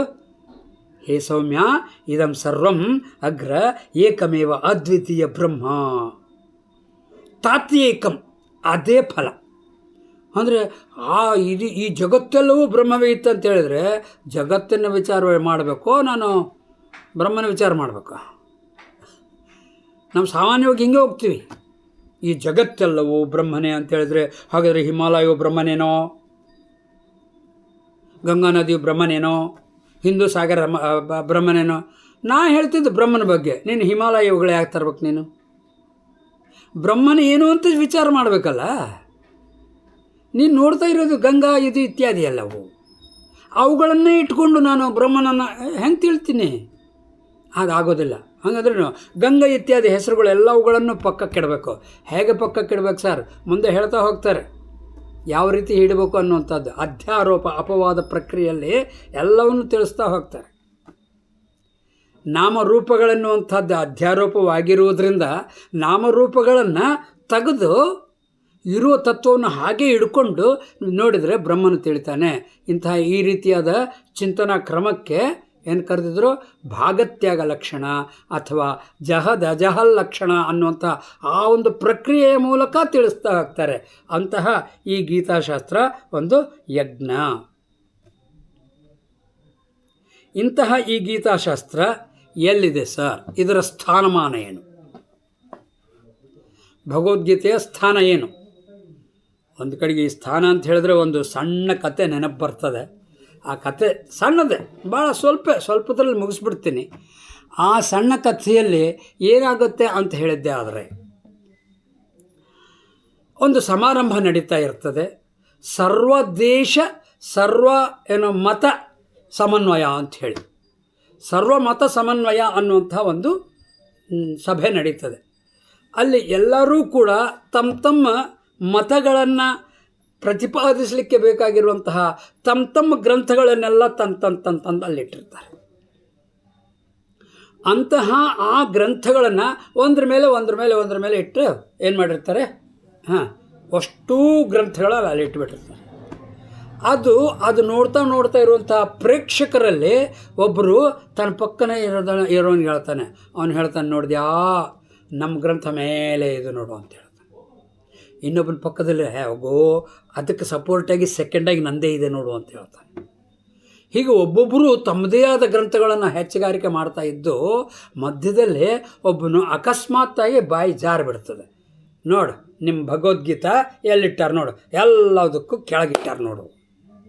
ಎಂಥ ಹೀನಾಯಮಾನ ಅನ್ನುವಂತಹ ರೀತಿಯಲ್ಲಿ ಅವನು ಹೇಳಿದ್ಕೊಳ್ಳೆ ಪಕ್ಕದಲ್ಲಿಯೇ ಭಗವದ್ಗೀತಾ ಅಧ್ಯಯನ ಮಾಡಿರುವಂತಹ ಸತ್ಸಂಪ್ರದಾಯಸ್ಥನು ಏನು ಮಾಡ್ತಾನೆ ಗೊತ್ತಾ, ಸರಿ ಬಾ ಇಲ್ಲಿ ಅಂತೇಳಿ ಕರ್ಕೊಂಡೋಗಿ ಭಗವದ್ಗೀತೆಯನ್ನು ಹಿಂಗೆ ಜಗ್ಗಿಬಿಡ್ತಾನೆ. ಜಗ್ಗಿದ್ಕೊಳ್ಳಿ ಎಲ್ಲ ಗ್ರಂಥಗಳು ಬಿದ್ದುಬಿಡ್ತವೆ. ಈಗ ಅರ್ಥ ಆಯ್ತಾ ಭಗವದ್ಗೀತೆ ಯಾಕೆ ಕೆಳಗಿಟ್ಟಾರೆ ಅಂಥೇಳಿ? ನಿಮ್ಮ ಎಲ್ಲ ಗ್ರಂಥಗಳಿಗೂ ಆಧಾರಭೂತವಾಗಿರುವುದು ಭಗವದ್ಗೀತೆ. ಆದ್ದರಿಂದ ಅದೇ ಪ್ರಥಮವಾಗಿ ಬರಬೇಕಾಗತ್ತೆ. ಅದ್ರ ಮೇಲೆ ನಿಮ್ಮದೆಲ್ಲ ನಿಂತಿರೋದು. ಒಂದು ಸಲ ಸಂಪ್ರದಾಯವನ್ನು ಪಕ್ಕಕ್ಕೆ ಸರಿಸಿದ್ರೆ ನಿಮ್ಗೆ ಯಾವುದೂ ನಿಲ್ಲೋದಿಲ್ಲ ಅನ್ನೋ ರೀತಿಯಲ್ಲಿ ಬರೀ ಇದು ಒಂದು ಸಣ್ಣ ಕಥೆ. ಯಾಕೆ ಹೇಳಿದೆ ಅಂತ ಹೇಳಿದ್ರೆ, ಇದರ ಸ್ಥಾನ ಏನು ಅಂತ ಕೇಳಿದ್ದೆ. ಆದರೆ ಇದರ ಸ್ಥಾನ ಪ್ರಸ್ಥಾನತ್ರಯಗಳಲ್ಲಿ ಒಂದು. ಓಕೆ, ಏನು ಪ್ರಸ್ಥಾನತ್ರಯಗಳಂತೆ? ಪ್ರಸ್ಥಾನತ್ರಯಗಳಂದ್ರೆ ಏನು? ಒಂದೊಂದು ಶಬ್ದ ಬಳಸಿದ ಕೂಡ ಅದರದ್ದು ವಿವರಣೆ ಕೊಡಬೇಕಾಗತ್ತೆ. ಹಾಂ, ಎಲ್ಲ ಉಪನಿಷತ್ತುಗಳನ್ನು ಅಂತ ತಗೊಳ್ಳೋದಕ್ಕಿಂತ ನಮಗೆ ಸುಲಭವಾಗುವಂತೆ ಹೇಳ್ತೀನಿ. ದಶೋಪನಿಷತ್ತುಗಳು ಸದ್ಯ ನಮಗೆ ಅರ್ಥ ಆಗ್ಲಿಕ್ಕೆ ಅಷ್ಟೇ. ಆ್ಯಕ್ಚುಲಿ ಉಪನಿಷತ್ತು, ಭಗವದ್ಗೀತಾ, ಬ್ರಹ್ಮಸೂತ್ರ ಈ ಮೂರನ್ನು ಸೇರಿಸಿ ಏನು ಹೇಳ್ತಾರೆ? ಪ್ರಸ್ಥಾನತ್ರಯ ಅಂತ ಹೇಳ್ತಾರೆ. ಸ್ಥಾನ ಅಂದರೆ ತನ್ನ ಇರುವಿಕೆ. ಅದರ ಹಿಂದೆ ಅಂತ ಹಾಕ್ಬಿಟ್ರಲ್ಲ, ಪ್ರಸ್ಥಾನ, ಪ್ರಕರ್ಷ, ಪ್ರಕೃಷ್ಟ ಸ್ಥಾನಂ ಇತ್ಯರ್ಥ. ಪ್ರಕೃಷ್ಟ ಸ್ಥಾನಂ ಅಂದ್ರೇನು? ಎಲ್ಲ ಗ್ರಂಥಗಳಲ್ಲಿಯೂ ಕೂಡ ಯಾವ ಒಂದು ತತ್ವವು ಇದ್ದರೆ ಅದು ಆ ಗ್ರಂಥ ಅನಿಸಿಕೊಂಡಿದೆಯೋ ಆ ರೀತಿಯಾದ ಸ್ಥಾನವು ಈ ಭಗವದ್ಗೀತೆಗೆ ಇದೆ. ಆದ್ದರಿಂದ ಇದು ಪ್ರಕೃಷ್ಟ ಗ್ರಂಥ. ಇದು ಮೂರಿದ್ದಾವೆ. ಒಂದು ಉಪನಿಷತ್ತು, ವೇದಾಂತ ಅಂತ ಕರೆಸ್ಕೊಂಡಿರುವಂಥ ಉಪನಿಷತ್ತು, ಅದರದೇ ಸಾರ ಸಂಗ್ರಹಭೂತವಾಗಿರುವಂತಹ ಭಗವದ್ಗೀತಾ, ಮತ್ತು ಬ್ರಹ್ಮವಿದ್ಯೆಯ ವಿಚಾರದಲ್ಲಿ ನಮಗೆ ಸೂತ್ರಪ್ರಾಯವಾಗಿ ಬರೆದುಕೊಟ್ಟಿರುವಂತಹ ವ್ಯಾಸಮುನಿಗಳ ಬ್ರಹ್ಮಸೂತ್ರ. ಇವು ಮೂರು ಪ್ರಸ್ಥಾನತ್ರಯ ಅಂತ ಮಾತಾಡಿದೆ. ಈ ಪ್ರಸ್ಥಾನತ್ರಯವನ್ನು ಸರ್ವಪಂಥಗಳು ಒಪ್ಪಿಕೊಂಡಿದ್ದಾವೆ. ಹೀಗಾಗಿ ಇಂತಹ ಸರ್ವಪಂಥಗಳು ಒಪ್ಪಿಕೊಂಡಿರುವಂತಹ ಪ್ರಸ್ಥಾನತ್ರಯದಲ್ಲಿ ಒಂದು ಸ್ಥಾನ ಇದು ಪಡೆದಿದೆ ಅಂತ ಹೇಳಿದ್ರೆ ಎಂತಹ ಭಗವದ್ಗೀತೆ ಇರಬೇಕು ಅಂತ ನಾವು ಚಿಂತನೆ ಮಾಡಲೇಬೇಕಾಗ್ತದೆ. ಆದ್ದರಿಂದ ಇಂತಹ ಪ್ರಸ್ಥಾನತ್ರಯದಲ್ಲಿ ಮೂರು ರೀತಿ ಮೂರು ಗ್ರಂಥಗಳ ಒಟ್ಟಿನಲ್ಲಿ ಇದು ಒಂದು ಬಂದಿದೆ. ಅಂತಹ ಸ್ಥಾನ ಹೊಂದಿರುವಂತಹ ಈ ಗೀತಾ ಹೇಗಿದೆ ಅಂತ ಹೇಳಿದ್ರೆ, ನಮ್ಮ ದೈನಂದಿನ ಜೀವನದಲ್ಲಿ ಯಾವ ರೀತಿಯಾದ ಧರ್ಮವನ್ನು ಅನುಸರಿಸಬೇಕು ಅಂತ ಹೇಳಿದಾಗ, ಧರ್ಮವು ರಕ್ಷಿಸಲ್ಪಟ್ಟರೆ ನಾನು ರಕ್ಷಿಸಲ್ಪಡುತ್ತೇನೆ ಅಂತೇಳಿ ಯಾವ ಸಾಮಾನ್ಯವಾಗಿರುವಂತಹ ಈ ಒಂದು ಶಬ್ದ ಬಂದಿತ್ತು, ಧರ್ಮ ರಕ್ಷತಿ ರಕ್ಷಿತಃ ಅನ್ನುವಂತೆ ಇಲ್ಲಿ ಗೀತೋ ರಕ್ಷತಿ ಗೀತಾ ರಕ್ಷತಿ ರಕ್ಷಿತಾ. ಗೀತಾ ರಕ್ಷತಿ ರಕ್ಷಿತಾ. ಯಾಕೆ ಸರ್ ಅಲ್ಲಿ ಧರ್ಮೋ ರಕ್ಷತಿ ರಕ್ಷತಃ ಅಂತೇಳಿ ತಹ ಅಂತ ಹೇಳಿದ್ರೆ ಇಲ್ಲಿ ರಕ್ಷಿತಾ ಅಂತ ಆಕಾರ ಮಾಡ್ತಾಯಿದ್ರಿ. ಅಲ್ಲಿ ಧರ್ಮ ಪುಲ್ಲಿಂಗ ಶಬ್ದ, ಆದ್ದರಿಂದ ರಕ್ಷಿತಃ ಅಂತ ಮಾತಾಡಬೇಕು. ಗೀತಾ ಸ್ತ್ರೀಲಿಂಗ ಶಬ್ದ, ಆದ್ದರಿಂದ ರಕ್ಷಿತಾ ಅಂತ ಮಾತಾಡಬೇಕು. ಅಷ್ಟೇ ಬಿಟ್ಟರೆ ಮತ್ತೇನು ವ್ಯತ್ಯಾಸ ಇಲ್ಲ, ಅರ್ಥದಲ್ಲಿ ವ್ಯತ್ಯಾಸವಿಲ್ಲ. ಇಂತಹ ಈ ಒಂದು ಭಗವದ್ಗೀತಾ ನಾವು ಈಗಾಗಲೇ ಅರ್ಥ ಮಾಡಿಕೊಂಡಂತೆ ಸಂವಾದದ ರೂಪದಲ್ಲಿದೆ ಅಂತ ಹೇಳಿದ್ವಿ. ಯಾರ ಮಧ್ಯೆ ಸಂವಾದ? ಟಕ್ ಅಂತ ಹೇಳ್ಬಿಡ್ತೀವಿ. ನಮಗೆಲ್ಲ ಗೊತ್ತಿದೆ ಅನ್ನೋ ರೀತಿಯಲ್ಲಿ ಹೇಳ್ಬಿಡ್ತೀವಿ. ಕೃಷ್ಣ ಅರ್ಜುನರ ಸಂವಾದ ಅಂತ ಹೇಳ್ಬಿಡ್ತೀವಿ. ಮುಂದೆ ತಿಳಿಸ್ತಾ ಬರ್ತೀನಿ. ಆ ಮುಂದೆ ತಿಳಿಸುವಂತಹ ವಿಚಾರವನ್ನು ಪರಿಚಯ ಕೊಟ್ಬಿಡ್ತೀನಿ ಒಂದೇ ಶಬ್ದದಲ್ಲಿ. ಇದು ನಮ್ಮ ಹೃದಯದಲ್ಲಿಯೇ ನಡೆಯುತ್ತಿರುವಂತಹ ಸಂವಾದ, ನಿತ್ಯ ನಡೆಯುತ್ತಿರುವ ಸಂವಾದ ಇದು. ಓಕೆ, ನಮ್ಮ ಹೃದಯದಲ್ಲಿಯೇ, ನಮ್ಮ ಅಂತಃಕರಣದಲ್ಲಿಯೇ, ನಮ್ಮ ಬುದ್ಧಿಯಲ್ಲಿಯೇ ನಿತ್ಯ ನಡೆಯುತ್ತಿರುವಂತಹ ಸಂವಾದ. ಯಾವ್ಯಾವುದಕ್ಕೆ? ಇದು ಒಳ್ಳೆಯದು, ಇದು ಕೆಟ್ಟದು, ಇದು ಒಳ್ಳೆಯದಾ, ಇದು ಕೆಟ್ಟದಾ, ಆ ವಿಚಾರವನ್ನು ಇಟ್ಟುಕೊಂಡು ಇದು ಒಳ್ಳೆಯದು ಅಂತೇಳಿದ್ದೆ ಆದರೆ ಅದನ್ನು ನಾನು ಅನುಸರಿಸತಕ್ಕದ್ದು ಅನ್ನುವಂಥ ರೀತಿಯಲ್ಲಿ ಒಂದು ವೇಳೆ ಬಂದರೆ, ಇದು ಕೆಟ್ಟದ್ದಾದರೆ ಅನುಸರಿಸತಕ್ಕದ್ದಲ್ಲ ಅನ್ನುವಂಥ ರೀತಿಯಲ್ಲಿ ವಿಚಾರಗಳನ್ನು ಆ ಧರ್ಮ ವಿಚಾರವು ಗೊತ್ತಿರುವವರು ನಮಗೆ ತಿಳಿಸ್ತಾ ಬರ್ತಿರ್ತಾರೆ. ಆ ಬಂದಿದ್ದನ್ನು ನಾವು ಮತ್ತೆ ಪ್ರಶ್ನಿಸ್ತಾ ತಿಳ್ಕೊಳ್ತಾ ಹೋಗ್ತೀವಿ. ಈ ಪ್ರಕಾರವಾಗಿ ಏನದು ಗೀತಾ ನಮ್ಮ ಹೃದಯದಲ್ಲಿ ನಿರಂತರ ನಡೆಯುತ್ತಿರುವಂತಹ ಸಂಭಾಷಣೆ. ಯಾರ್ಯಾರು ಸರ್ ಇಲ್ಲಿ ಕೃಷ್ಣಾರ್ಜುನರು? ಈ ಹೃದಯದಲ್ಲಿ ಯಾರ್ಯಾರು ಕೃಷ್ಣಾರ್ಜುನರು? ಅರ್ಥಾತ್ ಹೃದಯ ಒಂದು ಮಾತಾಡಿದಿರಿ, ಅದರಲ್ಲಿ ಸಂವಾದ ಅಂತೀರಿ, ಒಬ್ಬನೇ ಇದ್ದರೆ ಸಂವಾದ ಬರ್ತದ? ಓಕೆ, ಒಬ್ಬನೇ ಇದ್ದರೆ ಸಂವಾದ ಬರ್ತದ? ಬರೋದಿಲ್ಲ, ಇಬ್ಬರು ಇರಬೇಕಲ್ಲ. ಹಾಗಾದರೆ ಆ ಇಬ್ಬರು ಯಾರಪ್ಪ? ಬುದ್ಧಿ ಎನ್ನುವ ಕೃಷ್ಣ, ಮನಸ್ಸೆನ್ನುವ ಅರ್ಜುನ, ಇವರಿಬ್ಬರ ಮಧ್ಯದಲ್ಲಿ ನಡೀತಾ ಇದೆ ನೋಡಿ. ಹಾಗಾದರೆ ಈಗ ವಾಪಸ್ ಬರೋಣಂತೆ. ಏನಂಥೇಳಿ, ಈಗ ಈ ಭಗವದ್ಗೀತೆಯನ್ನು ಹೇಳಿಕೊಡುವವನು ಬುದ್ಧಿ ರೂಪದಲ್ಲಿರುವಂಥ ಕೃಷ್ಣನು, ಈ ಭಗವದ್ಗೀತೆಯನ್ನು ಅರ್ಥ ಮಾಡಿಕೊಳ್ಳಲಿಕ್ಕಾಗಿ ಪ್ರಶ್ನಾರೂಪದಲ್ಲಿ ಬರುವಂಥ ಈ ಅರ್ಜುನನು, ಇವರಿಬ್ಬರ ನಡುವೆ ನಡೀತಾ ಇದೆ. ಏನು ನಡೀತಾ ಇದೆ? ಸಂವಾದವು ನಡೀತಾ ಇದೆ. ಇಂತಹ ಈ ಪ್ರಕಾರವಾದಂತಹ ಈ ಗೀತೆಯಲ್ಲಿ ಸಾಮಾನ್ಯವಾದ ಅರ್ಥ ನಮಗೇನು ಭಗವದ್ಗೀತಾ ಅಂತ ಹೇಳಿದ್ರೆ ಎಲ್ಲರೂ ಗೊತ್ತಿರೋದನ್ನು ಹೇಳ್ತಿದ್ದೀನಿ ನಾನು, ಹೊಸದಾಗಿ ಏನು ಹೇಳೋದಿಲ್ಲ, ಗೊತ್ತಿರೋದೇ ಹೇಳ್ತೇನೆ. ಭಗವದ್ಗೀತಾ ಅಂತ ಹೇಳಿದ್ರೆ ಇಷ್ಟು ಸಲ ಹೇಳಬೇಕು, ನಿತ್ಯ ಪಠಣ ಮಾಡಬೇಕು, ಇದು ವಾಚಿಕ ಗ್ರಂಥ ಅನ್ನುವಂಥ ರೀತಿಯಲ್ಲಿಯೇ ನಮಗೆ ಅರ್ಥ ಆಗ್ತದೆ. ಆದರೆ ಇದು ಬರೀ ವಾಚಿಕ ಗ್ರಂಥ ಅಲ್ಲ ಸರ್, ಇದು ಸರ್ವ ವೇದಾಂತ ಸಾರ ಸಂಗ್ರಹವಾಗಿರೋದ್ರಿಂದ ನಿನಗೆ ಇಲ್ಲಿ ಏನು ಸಿಗ್ತದೆ ಅಂತ ಹೇಳಿದ್ದೆ ಆದರೆ ಅಲ್ಲಿ ನೀಟಾಗಿ ತಗೋಬೇಕಾಗಿದೆ. ಪ್ರತಿನಿತ್ಯ ಅನುಷ್ಠಾನ ಮಾಡಬೇಕಾಗಿರುವಂತಹ ವೇದಾಂತ. ಅಪ್ಪ ಏನು ಕೊಡ್ತಿದ್ದಾರೆ ನೋಡು, ನಿತ್ಯ ವೇದಾಂತ ಅನುಷ್ಠಾನ ಮಾಡ್ತಕ್ಕಂಥದ್ದು. ಪಠಣ ವಾಚಕ ಅನುಷ್ಠಾನ ಅಲ್ಲ. ಈಗ ಎಲ್ಲರಿಗೂ ಏನು ಹಿಂದೆ ಅದನ್ನು ಪ್ರಚೋದನೆ ಮಾಡ್ತಾ ಇದ್ದಾರೆ. ಏನಂಥೇಳಿ, ವಾಚಕ ಮಾತ್ರವಲ್ಲ, ವಾಚಕವು ಬೇಕು. ಯಾವುದಕ್ಕೆ? ಶಬ್ದಗಳ ಪರಿಚಯವಾಗಲಿಕ್ಕೆ ವಾಚಕವು ಬೇಕು, ಪಠಣ ಬೇಕು. 100 ಸಲ ಮಾಡ್ತೀನಿ, 20 ಸಲ ಮಾಡ್ತೀನಿ, 1000 ಸಲ ಮಾಡ್ತೀನಿ, ಅಭಿಯಾನಗಳು ಬೇಕು. ಅದರಿಂದ ಫಲಗಳು ಸಿಗ್ತದೆ. ಎಂತಹ ಫಲಗಳು ಸಿಗ್ತವೆ? ಲೌಕಿಕ ಫಲಗಳು ಸಿಗ್ತವೆ. ಆದರೆ ಯಾವಾಗ ವೇದಾಂತದ ರೀತಿಯಲ್ಲೇ ನಿತ್ಯ ಅನುಷ್ಠಾನ ಮಾಡ್ತೀನಿ, ಅನುಷ್ಠಾನ ಐತಿ ಅರ್ಥಾನುಷ್ಠಾನ, ವಾಚಕ ಅನುಷ್ಠಾನ ಮಾತ್ರವಲ್ಲ, ವಾಚಕ ಅನುಷ್ಠಾನದಿಂದಾಗಿ ಶಬ್ದ ಪರಿಚಯವಾಗ್ತದೆ. ಶಬ್ದಗಳನ್ನು ನಾನು ಗುರುಮುಖೇನ, ಸತ್ಸಂಪ್ರದಾಯಸ್ಥ ಗುರುಮುಖೇನ, ಶ್ರೋತ್ರಿಯ ಬ್ರಹ್ಮನಿಷ್ಠ ಗುರುಮುಖೇನ ಸದಾ ಸಂಪ್ರದಾಯಬದ್ಧವಾಗಿಯೇ ಯಾವಾಗ ನಾನು ಕೇಳ್ತೇನೆ ಆವಾಗ ಅದಕ್ಕೆ ವೇದಾಂತ ನಿತ್ಯ ಅನುಷ್ಠಾನ ಅಂತ ಕರಿತೀವಿ. ಈ ಪ್ರಕಾರವಾಗಿ ಭಗವದ್ಗೀತೆಯು ಪ್ರತಿನಿತ್ಯವೂ ಕೂಡ ಅನುಷ್ಠಾನ ಮಾಡತಕ್ಕದ್ದು. ಏನು? ಅರ್ಥಾನುಷ್ಠಾನ ಮಾಡತಕ್ಕದ್ದು. ಅರ್ಥವನ್ನು ತಿಳಿತಾ ಹೋಗಬೇಕು. ಇದನ್ನೇ ಸ್ವಾಮೀಜಿಯವರು ಯಾವಾಗಲೂ ಹೇಳ್ತಾ ಇದ್ರು. ಪ್ರತಿನಿತ್ಯ ಕನಿಷ್ಠ ಒಂದು 10 ನಿಮಿಷ ಆದರೂ ಶಂಕರಾಚಾರ್ಯರ ಭಾಷ್ಯವನ್ನು ಓದಿ, ಪ್ರತಿನಿತ್ಯ ಓದಿ. ಯಾಕೆ? ಆ ಭಾಷ್ಯ ರೂಪದಲ್ಲಿರುವಂತಹ ಸರಸ್ವತಿ ನಿನ್ನನ್ನು ಅನುಗ್ರಹ ಮಾಡ್ತಾಳೆ, ವಾಗ್ದೇವತ ನಿನ್ನನ್ನು ಅನುಗ್ರಹ ಮಾಡ್ತಾಳೆ, ಬುದ್ಧಿದೇವತ ಗಣಪತಿ ನಿನ್ನನ್ನು ಅನುಗ್ರಹ ಮಾಡ್ತಾನೆ ಪ್ರತಿನಿತ್ಯ. ಯಾಕೆ? ಸರ್ವ ದೇವತೆಗಳ ಏನು ಈ ಸರ್ವದೇವತೆಗಳಂದಿದ್ದೇನು?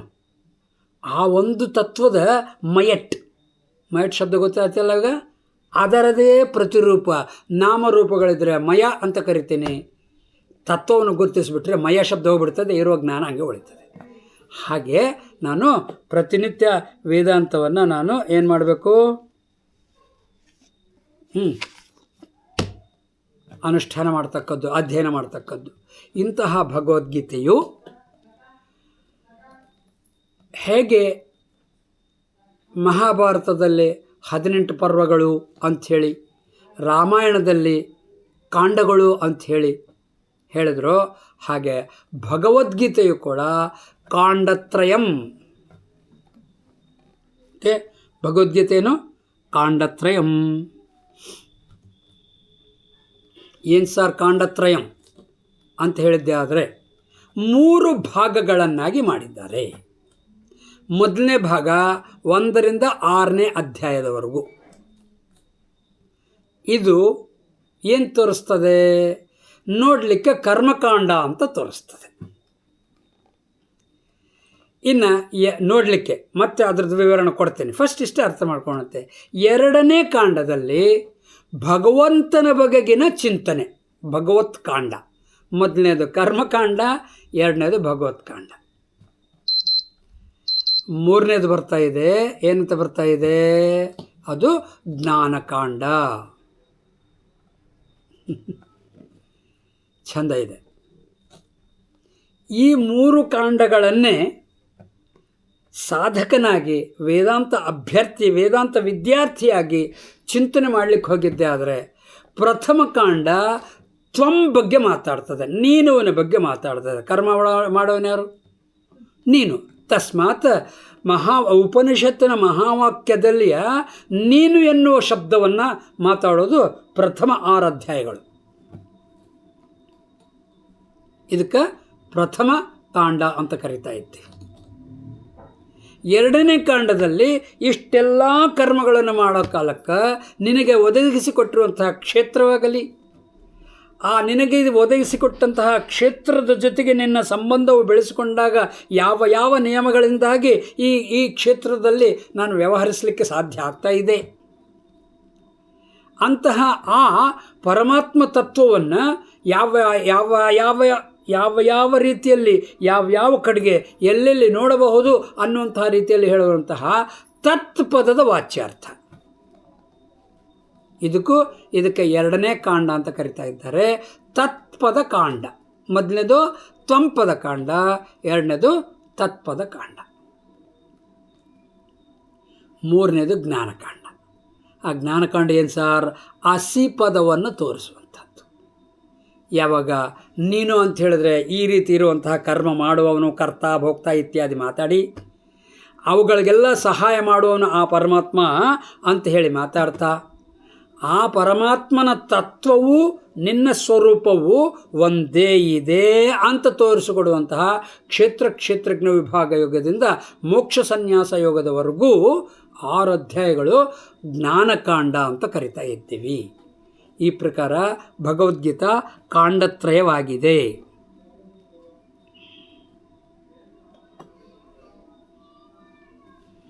ಇಂತಹ ಈ ಭಗವದ್ಗೀತೆಯನ್ನು ನಾನು ಅಧ್ಯಯನ ಮಾಡಬೇಕೆಂದರೆ ಯಾವ ಕ್ರಮವನ್ನು ಅನುಸರಿಸಬೇಕು? ಶ್ರವಣದಲ್ಲಿ 6 ಭಾಗಗಳನ್ನು ಕೊಟ್ಟಿದ್ದಾರೆ. ಆ 6 ಭಾಗಗಳು ಒಂದೊಂದು ಹೇಳ್ತೀನಿ, ನೀವು ಸ್ವಲ್ಪ ಬರ್ಕೊಂಡ್ಬಿಡಿ, ಮುಂದೆ ಅದೆಲ್ಲ ಕೆಲಸಕ್ಕೆ ಬರ್ತದೆ.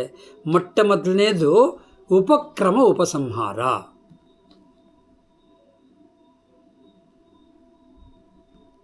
ಎರಡನೇದು ಅಭ್ಯಾಸ.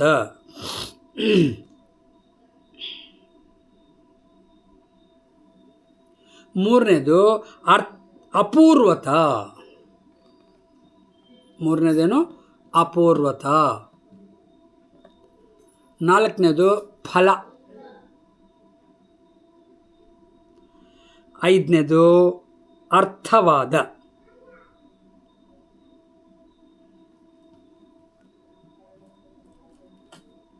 ಇನ್ನೊಂದೇನು ಎಲ್ಲರೂ ಅಧ್ಯಯನ ಮಾಡಿರೋದ್ರಿಂದ ಈಗ ನಿಮಗೆ ಕೊಟ್ಬಿಡ್ತೀನಿ. ಆರನೇದೇನು ನೆನಪಿದ್ಯಾ? ಉಪಲಬ್ಧಿ. ಆಹಾ, ಬೇರೆ ಯಾವುದಕ್ಕೂ ಹೋಗ್ತಿದ್ರಿ ಅಲ್ಲ ಸೀತಾ?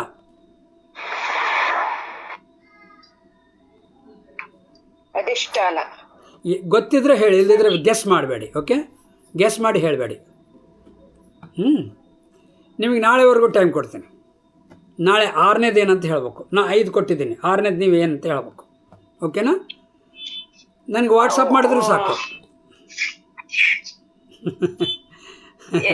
ಅಪೂರ್ವ, ಮೂರನೇದು ಅಪೂರ್ವ, ನಾಲ್ಕನೇದು ಫಲಮು, ಐದನೇದು ಅರ್ಥವಾದಮು, ಉಪಪತ್ತಿ. Good, very good. ಆರನೇದನು ಉಪಪತ್ತಿ. ಹಾಗಾದರೆ ಏನು? ಮೊದಲನೇದು ಉಪಕ್ರಮ ಉಪಸಂಹಾರ, ಅಭ್ಯಾಸ, ಅಪೂರ್ವತ, ಫಲ, ಅರ್ಥವಾದ, ಉಪಪತ್ತಿ ಅನ್ನುವಂತಹ 6 ಅಂಗಗಳು ಕೊಡ್ತಾ ಇದ್ದಾರೆ. ಯಾವುದರಲ್ಲಿ? ಶ್ರವಣ ಮಾಡುವ ವಿಚಾರದಲ್ಲಿ 6 ಅಂಗಗಳು ಕೊಡ್ತಿದ್ದಾರೆ. ಈ 6 ಅಂಗಗಳನ್ನು ಬಳಸಿಕೊಂಡೇ ನಾನು ಭಗವದ್ಗೀತಾ ಅಧ್ಯಯನವನ್ನು ಮಾಡತಕ್ಕದ್ದು. ಓಕೆ, ಅದನ್ನು ಡೀಟೇಲಾಗಿ ಪ್ರಸಂಗ ಬಂದಾಗೆಲ್ಲ ಆ ಶಬ್ದವನ್ನು ನಿಮಗೆ ತಿಳಿಸ್ತಾ ಕೊಡ್ತೇನೆ. ಓಕೆನಾ? ಈ ಪ್ರಕಾರ ಈ ಭಗವದ್ಗೀತೆಯ ವಿಚಾರವನ್ನು ಸೂಕ್ಷ್ಮವಾಗಿ ಪರಿಚಯವನ್ನು ಕೊಟ್ಟಿದ್ದೀನಿ. ಇನ್ನು ಸ್ವಲ್ಪ ಕೊಡಬೇಕಾಗತ್ತೆ, ಅದನ್ನು ಮಾಡಿ ನಾಳೆ ಧ್ಯಾನ ಶ್ಲೋಕಗಳ ಅರ್ಥಕ್ಕೆ ಹೋಗೋಣಂತೆ. ಓಕೆನಾ? ಹೀಗೆ ಇವತ್ತಿಗೆ ಭಗವದ್ಗೀತಾ ಪರಿಚಯದ ಅಂದ್ರೂ ಇಂಟ್ರೊಡಕ್ಷನ್ ಕ್ಲಾಸ್ ಅಂತ ಏನು ಹೇಳ್ತಾ ಇದ್ದೀವಿ, ಆ ಇಂಟ್ರೊಡಕ್ಷನ್ ಸದ್ಯಕ್ಕೆ ಮುಗಿದಿದೆ ಅಂತ ಅಂದ್ಕೊಂಡಿದ್ದೀನಿ. ಧ್ಯಾನ ಶ್ಲೋಕಗಳ ವಿಚಾರ ಮಾಡಿದ ಮೇಲೆ ನಿಜವಾಗಿಯೂ ಕೂಡ ಅದು ಮುಗಿದಿದೆಯೋ ಪ್ರಾರಂಭನೋ ಅಂತ ಗೊತ್ತಾಗ್ತದೆ. ಧ್ಯಾನ ಶ್ಲೋಕಗಳನ್ನು ಚಿಂತನೆ ಮಾಡೋಣಂತೆ. ಓಂ